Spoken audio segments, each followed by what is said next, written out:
Welcome back to another episode of the Rankable podcast. My name is Garrett Sussman of iPullRank, and I am excited. I mean, it's been 6+ months of ChatGPT and AI mania, and I'm ready to dive in today with this special guest all about small business and AI. I mean, why are they scared of it? How are they using it? Are people diving in and really maximizing what's pretty much a paradigm shift in terms of SaaS and content generation? I'm joined by Christoph Cemper, who is the founder of none other than AIPRM, which is this really awesome prompt library, prompt kind of research center ability to generate all sorts of really cool AI ChatGPT prompts for a range of cases. We're talking like marketing, productivity, sales, SEO, SaaS coding, you name it. It's in there. Super cool. It's free. They're releasing features every day that has like this premium option, really cool teams. Like we talk about prompt libraries and building them out. So real quick about Christoph, he has been developing code since the age of 10. I mean, he sold the rights to his first computer game at 15, launched Link Research Tools with, if you're not familiar, 2009, it's the undisputed leader when it comes to link data quality. I mean, backlink profile coverage, accuracy of link risk assessment. The dude's doing everything. Link Detox came out a few years later, in terms of making sure that you're getting rid of all those toxic links in your website. I could go on and on. Thank you so much for joining me today, Christoph. How you doing, man? Oh, thank you. Thank you. I need to digest this intro. Very, very kind of you. Happy to be here. Well, I'm so excited. I know, you and I have gone back and forth on social media. You've been a friend of iPullRanks for the longest time. Our founder, Mike King, has been working as kind of a fractional CMO for AIPRM. So really crushing it in terms of getting the word out there. The last 6 months in the world of AI has been a whirlwind. Before we really dive into some of the stuff we're going to discuss today, what's it been like from your perspective? I feel 10 years younger again because we have the same vibes, the same drive, a similar virality as with the link detox and the Google penalties for links roughly 10 years ago. The difference is it's 20 times bigger in terms of users, in terms of revenue. It's so much bigger. And in a way, I kind of feel younger because it reminds me about that time. But at the same time, all the things I learned, I can now apply, like just push a button on this and this and this. I know exactly what we do. And most important, most important, what not to do. Like we don't build that feature. We don't do that kind of special invoice option for the German Finanzamt and the Polish something. We just don't. And it allowed me to run AIPRM really simple. And in most, we still have German engineering virus in our heads, and there are so many things that you would still call complicated, but by European standards, it runs very, very simple. And that's amazing. Yeah, I'm really happy that we did that because with the growth to 1.5 million users now, every special case suddenly becomes multiplied by thousands or 10,000. So you don't want that. Yeah. It's so cool. It's grown so quickly. Did you see this coming, or is the viral growth on it? You saw this. Like what did you expect? I saw this. So here's the secret. AIPRM was developed in 3 hours by me, the first version, on a Saturday night when I actually wanted to go to bed. And so the next morning, I sent this to Aleda Solis, that I've been known forever, and gave her this idea, this extension, and she tweeted about it. 3 days later, we had 20,000 users of that extension, and we didn't have servers back then, no database, nothing. So I did not have the stats, but I saw the installs. And so I set up the company in Delaware. I registered for the trademarks. Some of them are approved or, are officially filed or give us best possible legal protection. Others are still, for instance, the UK is quite slow, but are still in the process. But it was just 3 days. when I knew this is gonna get big, and I did not expect it to get that big, but I planned for it. Um, and it's so cool. I mean, it's just like seeing the use case, and you've got these two kind of symbiotic relationships of users of AIPRM. You've got the prompt engineers who are like building these prompts and coming up with really creative use cases, and then businesses actually implementing it and kind of jumping on the bandwagon with generative AI. We've seen a lot of SEO prompts come in. There are different types of use cases. Yes. From your perspective, do you think ChatGPT can help like small business owners with SEO? Absolutely. It started with me. The idea for AIPRM was my own collection of prompts, prompt templates for customer support, for legal, rewrite this email in a way a lawyer would write it. So the customer who's overdue for 3 months actually realizes this is getting serious. And it works. It works like a charm. And I used this in November, in December, and then I thought, how is it that on one hand I got this cool AI thing, and on the other hand I'm just managing my prompts in some text files? This is not right.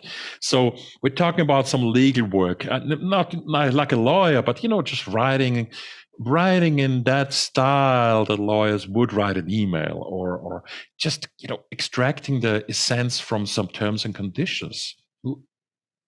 Who knew I would use the now new context window of 16K to read terms and conditions? I mean, nobody really reads those usually, right? But now we can. Isn't it amazing?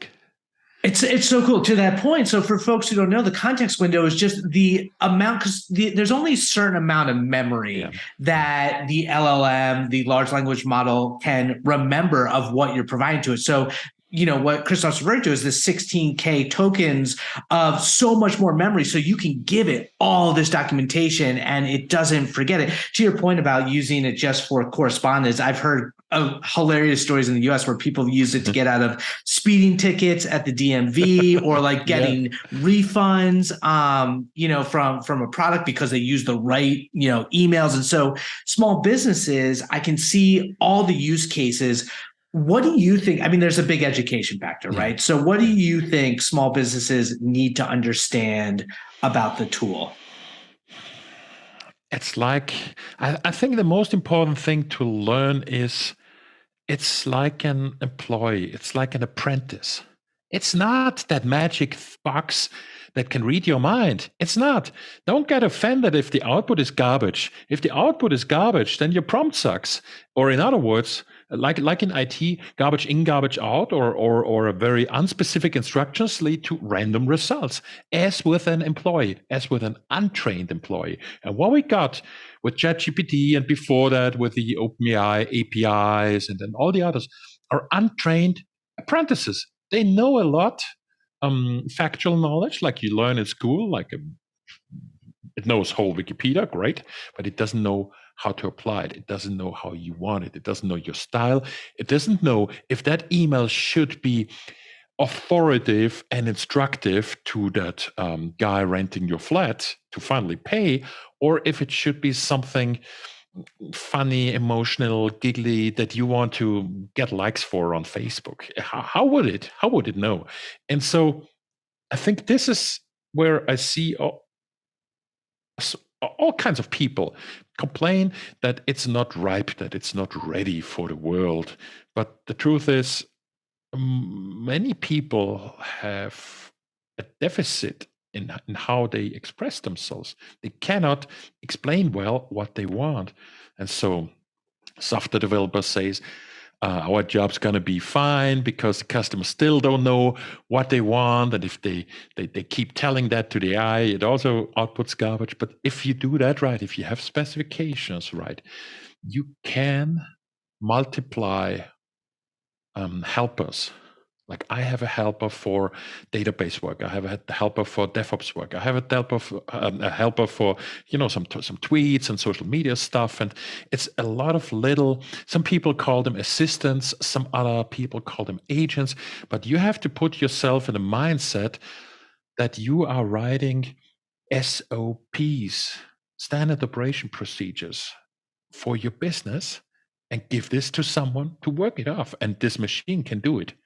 If your instructions are not there, or if you expect to get a good book, if you tell it write a cool book, you won't. So, and this is what people need to understand. It's just a tool, and in a way, a fool with a tool is still a fool. It won't make you smarter, and it won't make you more productive.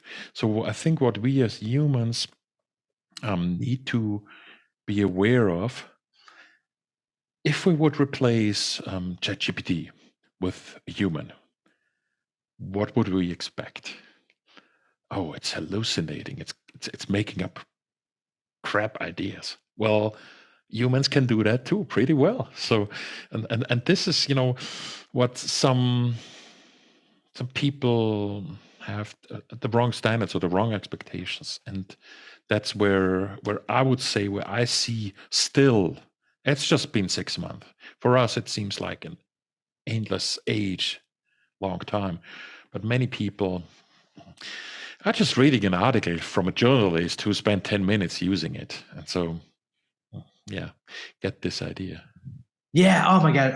There's so many things that you said there that I completely agree with and want to unpack it. To your point, it is a tool. It's almost like if you just give Photoshop to anybody, it's not all of a Yeah. sudden like they can just design anything. You still need to learn how to, or like a car. Like you're not going to be start racing like F1 formula tracks all over the world just because someone puts you in a Bugatti or whatever. Yeah. I agree with you. And I think the expectation too, you point out about we were just talking about this before we started the podcast, is the trial and error, the conversational network between it. There is the prompts though, like having a good prompt or having a good template to start puts you ahead in the race. Yeah, exactly. It helps you also to ensure some kind of a standard rules. The thing doesn't know anything about my business. How could it create the tone that I want? How could it, reference my terms and conditions? And guess what? We have a list in one of our teams where we give ChatGPT hints of where are which rules. Here are the refund rules. Here are the terms and conditions rules for payments, for all these things, and then it knows. So this, some people call it fine tuning, which is a dangerous word because it's a specific technical term for very expensive retraining of the machine. But I would say, if you just think about a list of items to be aware of, and if you have that stored like a bookmark, that's your starting point. We can do this quite simple. Just imagine you're talking to a new assistant, or you're writing an email to a new assistant. Please write me an email about the customer that didn't pay. But be aware, these are the terms. This is his contract. You have to give all that to ChatGPT. It could not know. And but people don't think about that, because I think also because you only have one line. There's an input box that is one line, which implies that you would only write one sentence there. How could I write 2 sentences? Well, just press enter a couple times, it gets bigger. But the one sentence prompt, or the one liner prompt, I think is the biggest problem people have in their heads. Yeah, that they would need to write more. You lay it out so clearly, and it makes sense from a small business perspective, because it's like, the idea of having that consistent brand and voice and tone across all of your generative AI, having the prompt library. How do you imagine? How do you, like, if you were to consult a company to manage their ChatGPT usage, what recommendations would you give? I would create a template prompt first, where I just say, we're this company named XYZ, located in Alabama, with these products. And the product category is ABC, and our most popular product that is the best seller is this, but we got a new generation, like a sales trainer, for example. And then you use that prompt to answer emails. You get some random email or from a prospect, and you can use that to answer that email better than a human would. And we're using that for link research tools, but also for AIPRM. We trained it on all the help articles, all the content that we already have. Of course, you can search for it in the forum. You can search for it in the help desk platform. But if there's a bot, this bot is answering the questions better than I would as a founder after 14 years in business. Because you get sort of blind, for things that you take for granted.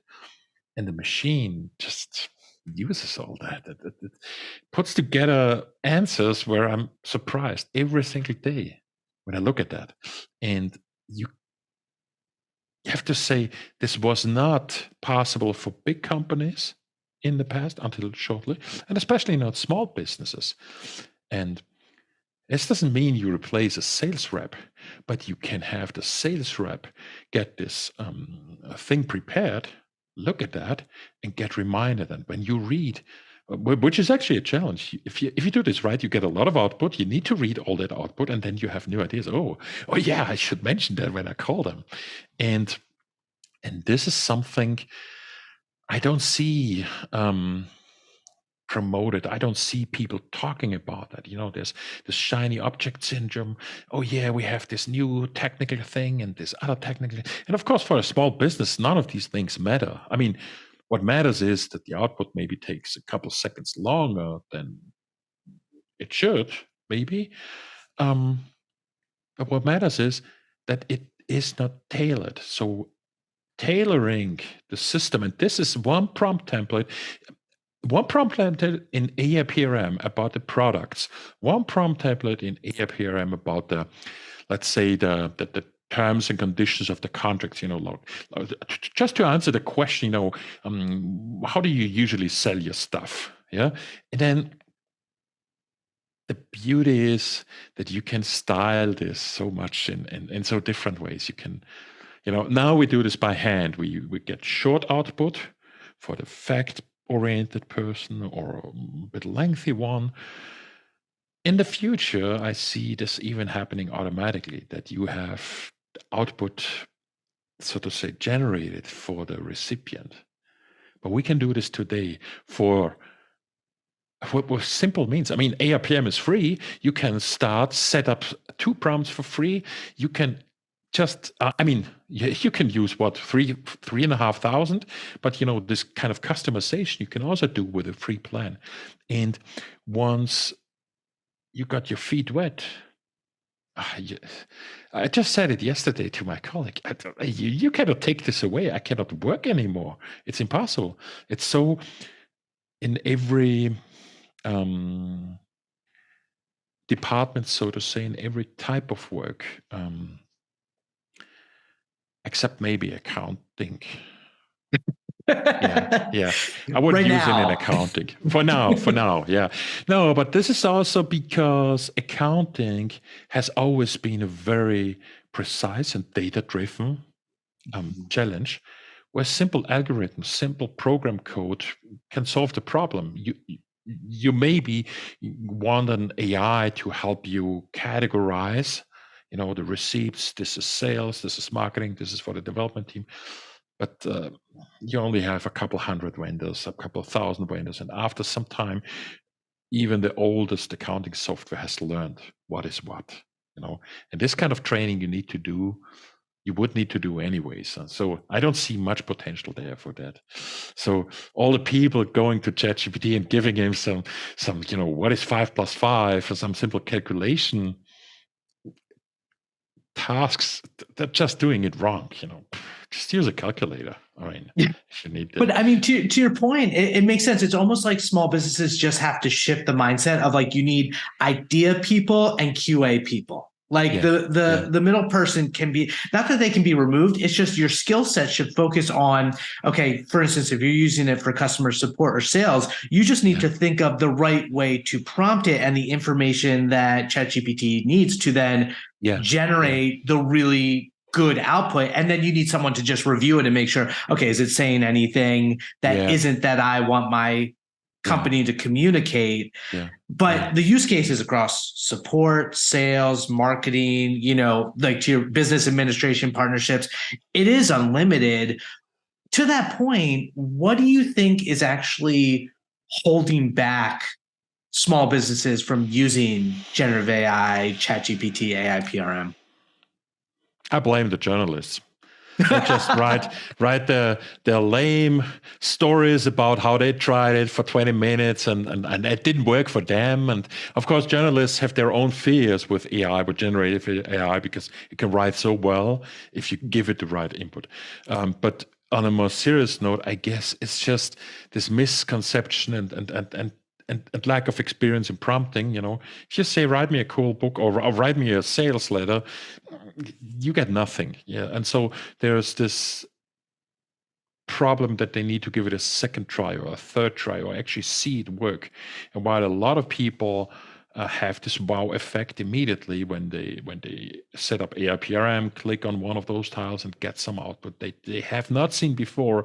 Not everyone has done that, but that's, I think, a big helper already. So I think we are, in a way, also a helper for the OpenAI product. We give people these templates, these ideas to work with.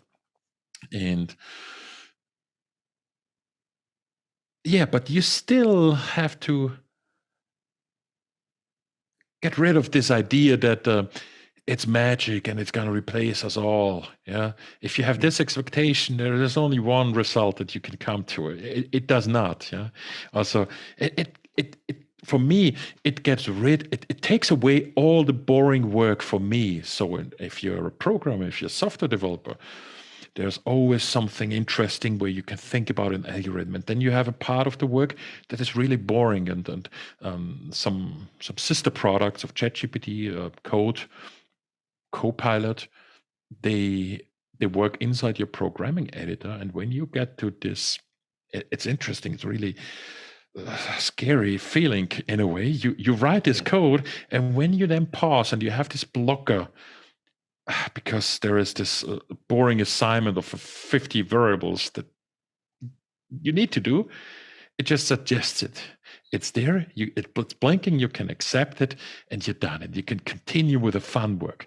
And so, for me, this is also maybe a good example of how you can and should use ChatGPT. Complaints, a refund request. You have a standard template. You have standard rules. This is what it is, and you still need to reply in a very expected way. You cannot say just read the terms. No, you can't. It is a level of personalization, but it's also that branding, that voice. Like if you have a Yeah. customer service team that's like always like empathetic and apologetic, and maybe it's not natural for some of your employees. Like I can imagine as a small business owner, if you are doing everything yourself and you're not a great writer, boom, ChatGPT Yeah. can really Yeah. solve all of those problems. If you have a one-person marketing team and you need them to do a bunch more, you can amplify all Yeah. of this work. It's Yeah. not replacing anyone. It's just really giving people better tools to do Yeah. more things. And like the Yeah. things that normally were hard to scale, you can scale at least that much more efficiently. Yeah, yeah, it helps so much with the production of your ideas.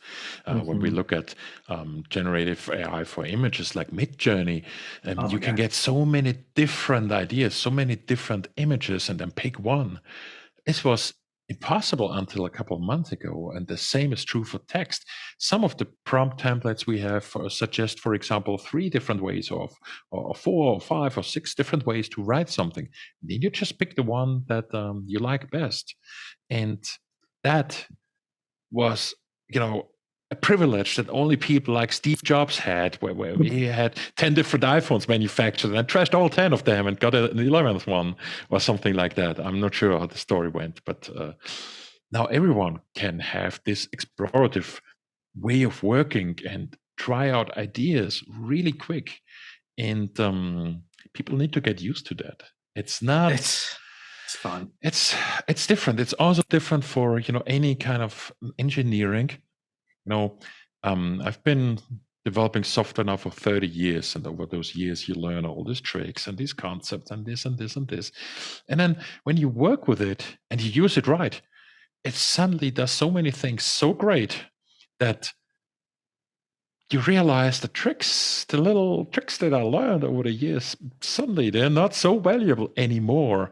You can still say there's a good chunk of experience that you need, Yeah.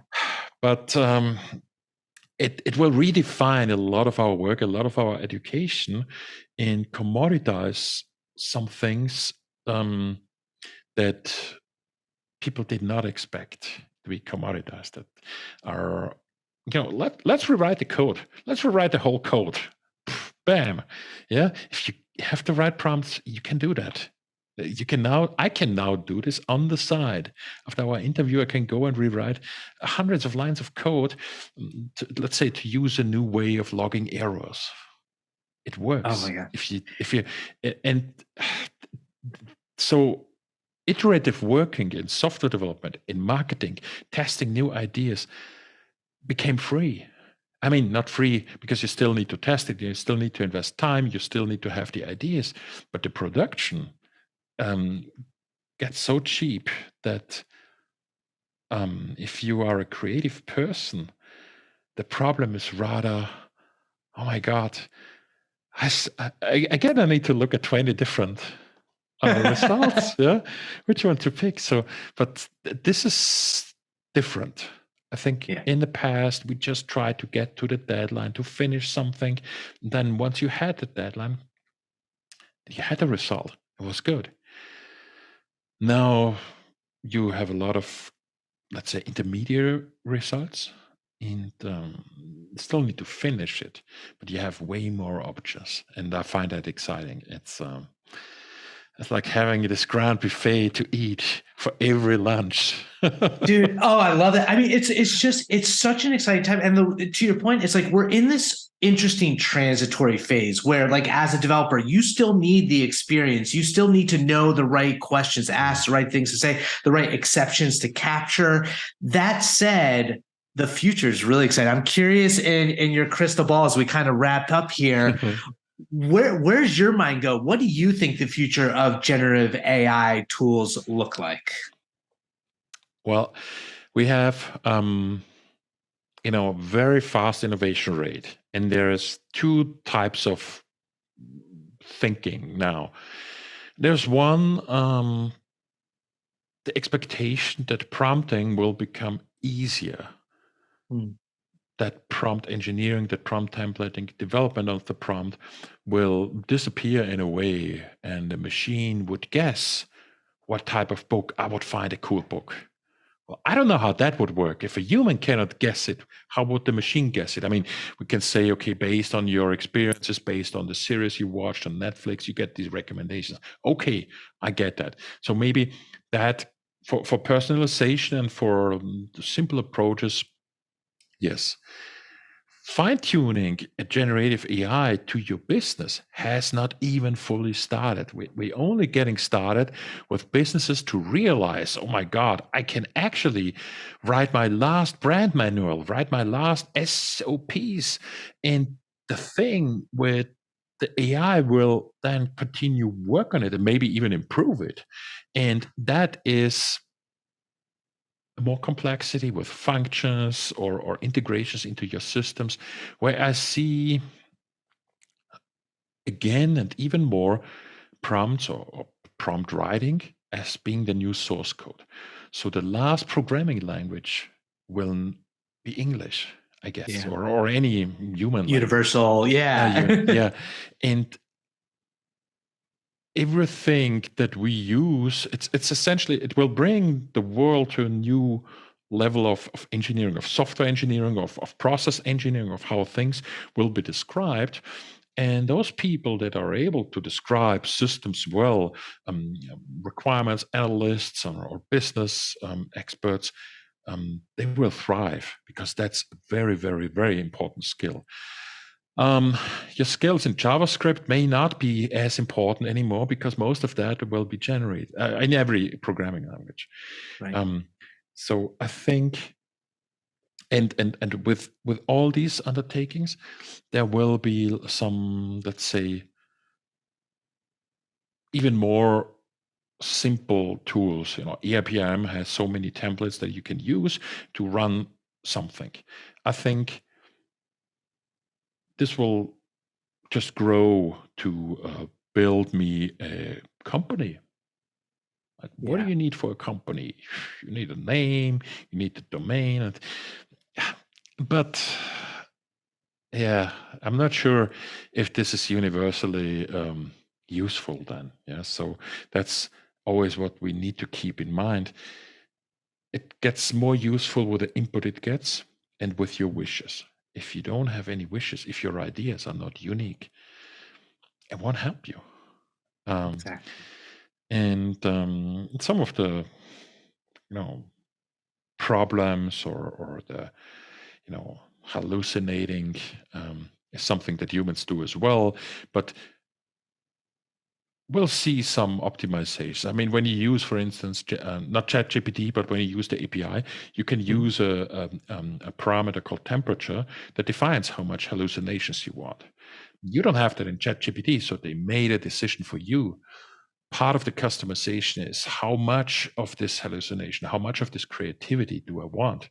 I want more in marketing. I want less in product development. I want zero in legal. And you can do that in ChatGPT, which is, even by today's standard, a very trivial application for generating. And all these things are part of the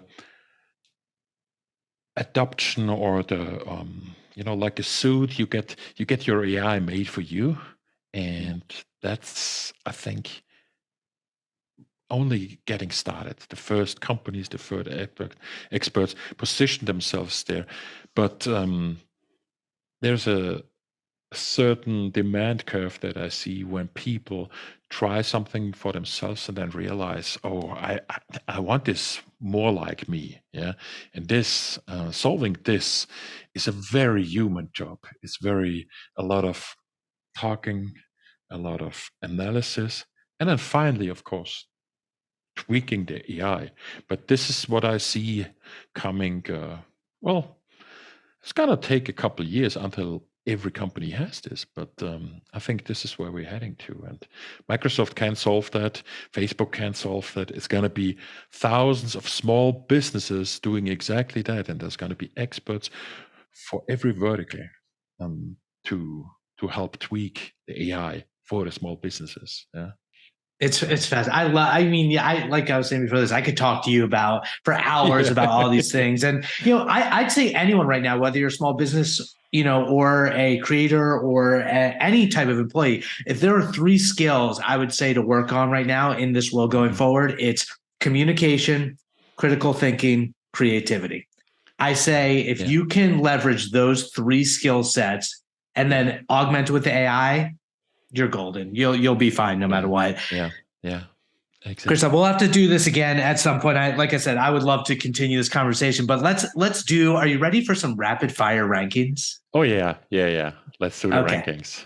Because we are SEO, but it's all intertwined in the world of SEO. So first off, and I know you being a link building software guy, I'm very, very curious what your responses are. So, okay, so put the music on, put the time on the clock.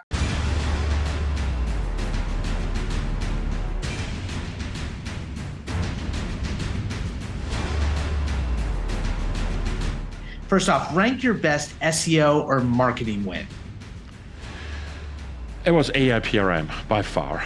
I mentioned this before, about 20 times as big as Link Detox, which also was viral, but only 4 to 5% of what we're seeing now. So which was amazing back then already.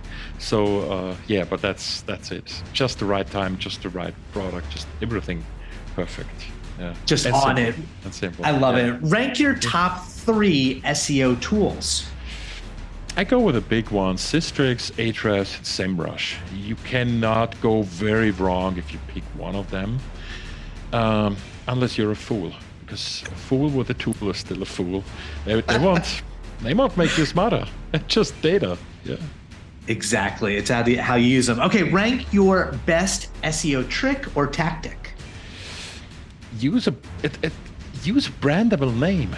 It sounds so obvious, but I see so many companies having this, your mortgage simple, plumbers, best plumbers. What's that? I mean, who calls his name like that, his company like that? And there's a lot of, let's say, SEO brands that are actually just very generic and descriptive terms like that. I started out like that as well with link research tools. It became a category. It's hard or impossible to trademark. LRT is better, but good brand names would be Link Detox or AIPRM that you can trademark. Once you have that and you have some marketing, it won't go away.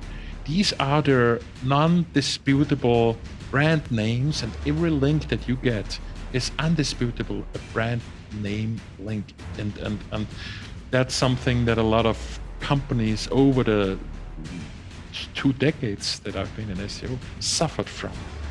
Generic SEO names, yeah. Restaurantnearme.com. Yeah. I was about to say, you see the social viral like dentist, it cracks me up when you see like dentist near me as the business name. Yeah, exactly. Okay, this is one of my favorite questions. Rank what you love most about SEO. The reverse engineering part. Investigative, experimental, trial and error testing, trying to figure out what's actually going on, which is so much easier 20 years ago, before Google had all these delays and filters where you would get a response from Google or Yahoo within a day. It's much harder these days, to the point that many people just don't do that. So I realize this kind of testing and experimenting has died off. I see very few people talking about that, and SEO today is a very different beast in my point of view. Of course, there's a lot of technical things you need to be aware. A lot of what people call tech SEO, I would call development or tech, just building a thing, and then following the guidelines by Google is not what I define as SEO. It was always a cat and mouse game, if you want. You could burn yourself, you could make mistakes, and with the years, I think this has changed a lot. But what I really love about it is this testing thing. And then this includes some bugs, defects in Search Console and all these things that we see. So I always get excited when I see that. So I also got excited when we had the Yandex files ready to review that source code. So that was, a search engine like that, exposed like that. If I hadn't have AIPRM, I would still be diving through those 40 gigabytes of source code. I was going to say, you're probably one of the few SEOs that actually is like looking at it and trying to find insights. That was fascinating. I'm curious, rank your best learning SEO resource. Where do you learn SEO? Forums, small groups, private conversations. That's it.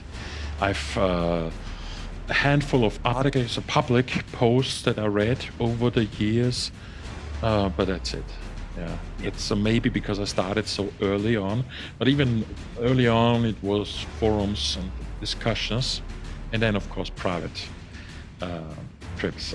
The best of all was one day with the legendary link builder Jim Boykin. One day, a car trip, a road trip actually, to the Yosemite parks from Las Vegas. Okay. Oh no, was it Las Vegas? No, San Jose. Yeah, but one day in a car with a link builder. One day in a car with a link builder, god of link building. That really helped me. Endless. Yeah. That's cool. So speaking of which, probably the hardest question that I ask is rank the top 1 to 3 SEOs or marketers that you most admire.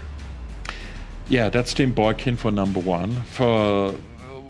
I just learned all these things back in 2005 already, and of course build upon that. But just how he set up the operations, doing the link building, how he thought about Google. I mean, thinking about the algorithm and how it would work. Brilliant still today. I mean, these things did not change so much. Google always wants to make you believe, or here's the new toggle and it's all different, but it's not. Number 2 is Frank Kern, also an old school marketer, I guess by today's standards, using direct response marketing to sell all his books and videos, and I don't know how many products I got from him, but he's one of those examples where direct response, copy, and SEO was combined. There's been a couple of others in the early days, and I guess I learned a lot in the way I do or like marketing from him, just by consuming that. And the number 3 now was actually not too hard to decide, was Mike King, who I knew all the things so well, but I guess the respect compared to so many other SEOs changed just this year when we talked about the Yandex files, when from my perception he was the only SEO besides me talking about the 40 gigabytes of source codes. If you're not familiar with that, most people talked about a small list of a couple factors and let that be and said that's it, but it was actually just the surface. And when we got into that, I suddenly felt a lot more familiar than I did before. And so, really huge respect to Mike. And then I guess that also influenced our cooperation then for AIPRM, naturally. So these are the 3 guys that I came up with when I saw that question. It's I tough. love that. There's so many great people, but these are the 3 highlights for me. Oh, it is an impossible, unfair question, but I still ask it nonetheless. And to your point, it was really fun to see Mike geek out over the Yandex files. And to your, it wasn't just that one folder of ranking factors. There are folders upon folders upon folders. Yeah. And finally, Christoph, rank your number 1 cause or charity that you'd want to promote or support? I've been helping them for almost 20 years. It's called SOS Kinderdorf, or SOS Children's Villages, that are building little villages for orphan kids all over the world, but they originated in Austria, so they may be not as popular in the US, but I've been supporting them for so many years, also with the charity conference and the TCon. That's that. I mean, there's so much where you would want to help, where you would need to help, but I always came back to this. I've looked around a lot, but I always came back to helping the kids and the children's villages. That's wonderful. And you'll see the link in the description notes if you want to support them as well. Thank you so much for being my guest. This is such a fun conversation. You and I enjoy geeking out about tech, about AI, about all the stuff. And what you're building with AIPRM is so prolific. If you haven't had a chance to check it out, it's really a simple free Chrome extension that you can install and start using right in ChatGPT right away. Christoph, if someone wants to find you online on the socials, what's the best way to get in touch? You could just Google me and Christoph Cemper. I own the first 20 pages at least and Google for 20 years now, but I'm there on Twitter, Cemper, and LinkedIn. Yeah, Twitter and LinkedIn. I'm most often usually Facebook as well, a little bit. Yeah, so I'm all there. You go. Well, thank you again for being my guest. This has been awesome. Thank you. You're welcome. Thanks for having me.